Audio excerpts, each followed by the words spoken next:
In this section, we'll be taking a close look at the levels adjustment. If you'd like to follow along, look inside the Photo Enhancement folder, then the Advanced Adjustments project, and finally the Levels Adjustments album. You'll find this photo here. Double-click on that to open it into the viewer. Under the Adjustments tab, if you scroll down, you'll find the Levels tool, and that's the one we want to work with. Levels is a very easy adjustment to understand because the adjustments that you make here in the Levels tool correspond directly to what you see in the histogram up at the top of the image. Before we make any adjustments, let's take a tour of this control. First off, you'll notice you have a channel dialog that you can set from luminance to RGB or to red, green, or blue. This tells us what channels we're looking at. The luminance channel will allow us to affect just the brightness of the image. RGB will allow us to control the red, green, and blue channels simultaneously. And then the red, green, or blue channels will allow us to affect those individual channels on their own, independently. Most of our work will be done in luminance, so we'll start there.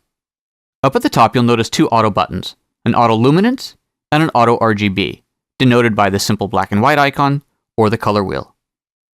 When you click on auto levels, what happens is the black point and the white point will automatically be moved to find the brightest white in the image and the darkest black in the image. You notice when you make this adjustment that the histogram up top has changed dramatically. Let's reset this, and if you look at the histogram again, you'll see the same histogram at the top as you do down here in the bottom. You'll see over here in the bright areas especially that there's absolutely no data. This tells me right away that this image is either of a very, very dark subject or is dramatically underexposed. If we look at the photo, we can tell that this one has been underexposed. By taking the white point and moving that down towards the bottom of that mountain of the white area of the histogram, you'll see that we can expand the histogram out, stretching it to give us a bit more range and to make the overall image brighter. The same thing happens when we adjust the black point. As you drag that towards the bottom of the black part of the mountain, you'll see that the histogram stretches out up top again, the darker areas get darker, the lighter areas stay where they were, and the overall effect is a more contrasty image. The exposure of this image is dramatically improved over the original as well. So back to the auto buttons. Let me reset this, and I'll click the auto luminance. When you do that, the black and the white points are adjusted automatically. The computer looks at the histogram and figures out the best place to put these and adjust them where it thinks they should go. Now it's not always right, or sometimes you just don't like the way it looks, so then you can go in here and adjust it manually if you prefer. The auto, however, can be a great starting point, and just a great way to see what the computer wants to do. Auto RGB works in the exact same way, except instead of adjusting the black and the white points for the luminance channel, it adjusts it for the RGB.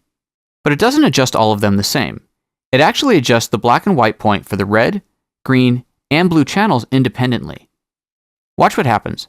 I'll click on Auto RGB, and as you can see, we're now looking at the red channel, and you can see the black and the white points for the red channel. Take a mental note of the numbers down here. Black's at 0.11, white's at 0.53. Let's take a look at what happened to the green channel. As you can see, the green channel black point didn't move at all, and the white point is down to 0.49, so a little bit different. If we look at blue, again, we're going to see different numbers. The black point's been changed a little bit, and the white looks like it's the same as it was for red. Sometimes this adjustment gives you exactly what you want when you look at the image, and other times it doesn't. Again, it's just another tool that you can use as a starting point. You can click the Auto Luminance Levels Adjustment or the Auto Colors Levels Adjustment and decide which one you like better, and then move on from there. Let's go back to the luminance only, and I'll auto-adjust the tool again. We've looked at the black point, and you can see what's happening with that, and the white point, and again, you can see what's happening there. We haven't talked about the middle one yet. This is called your gamma. As I click and drag the gamma slider to the left or to the right, it's very similar to the exposure slider that we looked at previously. However, the exposure slider tends to be a little bit more subtle and a bit more gentle. I've found that using the exposure slider from the exposure adjustment in combination with levels for the black and the white point, but not the gamma, can give you a very good overall result. There's one more icon to look at in here, and that's this little guy. This is called your quarter tones. When you enable that, you have additional adjustments between the gamma and the white, and between the gamma and the black. This can give you a little bit more control over the levels that you apply. We'll go ahead and adjust the auto on here, Then take the first quarter tone and drag that to the right or to the left. As you can see, it's changing the luminance of a very particular range of the image. This can give you some additional control over a specific shadow range or specific highlight range in your photo. Let's reset that again, and I want to show you another trick. Notice on these quarter tones that they have a top point. If I hold down the Option key, I can actually slide this back and forth to determine a different part of the image that I may want to adjust.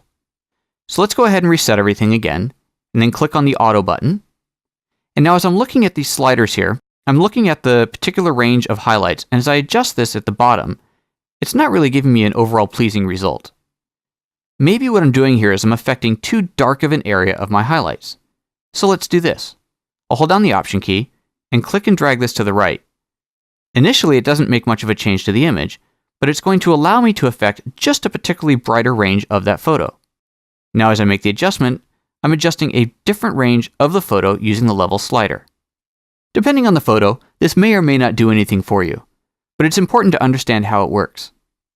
To understand a little bit of history behind this, Aperture did not used to have the curves command. For both Aperture versions 1 and 2, there were no curves.